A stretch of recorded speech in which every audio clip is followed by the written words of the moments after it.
Over the next few days, it's just going to be terribly hot. It's going to be humid. We still have a heat advisory. We have a WFA weather alert day for tomorrow because the heat advisory has been extended until tomorrow evening. So we're talking about dangerous heat and humidity where at times it could feel like to you up to about 107 degrees. So you have to take those necessary heat precautions. Limit your time outdoors. If you have to be outdoors for an extended period of time, make sure to take plenty of breaks, hydrate properly, lots of water, and electrolytes are really good this time of year. Here's the heat advisory for the Metroplex and areas to the north and to the east, but just off to the west, like Decatur, Mineral Wells, it's still going to be hot. So you still have to take the breaks, stay hydrated. Today, we made it to 97 degrees.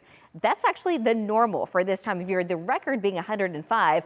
That was set back in 1995. We were not quite close to that. This is our DBU camera. Temperatures at 96. It's beautiful outside, but you just don't want to be out in it necessarily for very long at least. 95 right now in Greenville, 98 in Denton, 96 in Terrell, 95 degrees in Waxahachie. But with the dew points well into the 60s and 70s, it feels more like 102 degrees in Terrell. It feels like 106 right now in Corsicana, 104 in Denton, and it feels like 108 degrees right now in Linden.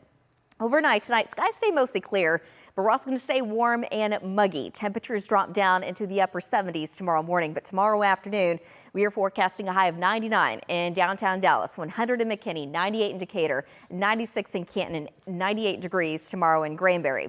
Satellite and radar very quiet right now, so there's no relief for now as far as the clouds or the rain, because right now we have that center of high pressure basically over Oklahoma and Texas, and that's making all the clouds, all the rain basically circle, go right around clockwise around us. But eventually this ridge of high pressure, that's going to be slowly shifting off to the west. So by the time we get to about midweek, it's still just to the west. It's going to keep us pretty quiet. It's going to keep us hot. By the time we get into Thursday, now it's moving even farther back to the west. So now by the time we get into Friday into Saturday, we're actually going to start to see that heat dome break down some more over Texas. That's going to allow for a chance of rain, maybe a weak cold front to move through.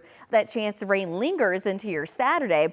By Sunday, we're looking pretty quiet, and then the ridge of high pressure comes back. So for the next few days, it's going to be right on top of us, and temperatures will make it to around 100 degrees. But by the time we get into this weekend, so this is going to be Friday, now we've got that ridge way out to the west. The jet stream takes a little bit of a dip just to our north and east. That's going to allow that front to move through and maybe even some rain chances. Right now, that rain coverage doesn't look all that great, but if we do get a little rain in here, that also means temperatures would go down. But now we're looking at Tuesday, and that ridge, it's starting to move back to the east, so that means we're going to be dry and hot again. So for tonight, mostly clear, warm and muggy. We're dropping down into the upper 70s. Tomorrow afternoon, it's going to be mostly sunny. It's going to be hot. It's going to be humid again, looking for a high of 99 degrees.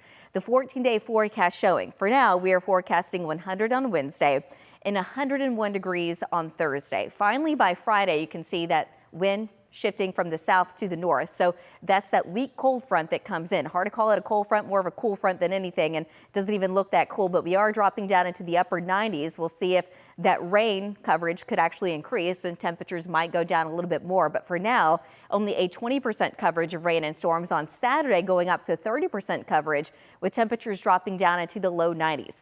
That's the coolest temperature I see over the next couple of weeks. By Sunday, we're looking dry. We're going back up in the wrong direction, so 94 degrees. But the second half of that 14-day, nothing but mid and upper 90s and no rain.